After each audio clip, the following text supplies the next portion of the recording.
Hey guys, welcome back. In today's session, we'll see how to access T code in Fiori. Okay, so this is helpful. This will be helpful for any end user or any consultant. Okay, let me just go to Fiori. Okay, so let's say the T code like business partner. So this is what like end user use on their master data kind of team. They use on their day-to-day life.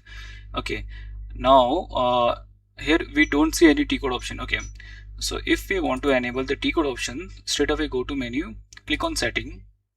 Okay, now come to visualization. This option like show OK code field. Okay, just enable it. Okay, now just save it. Now you can see the T code option over here. You can see kind of bar over here. Let's say I want to go with SPRO. Okay, backslash SPRO. See, we can access the SPRO.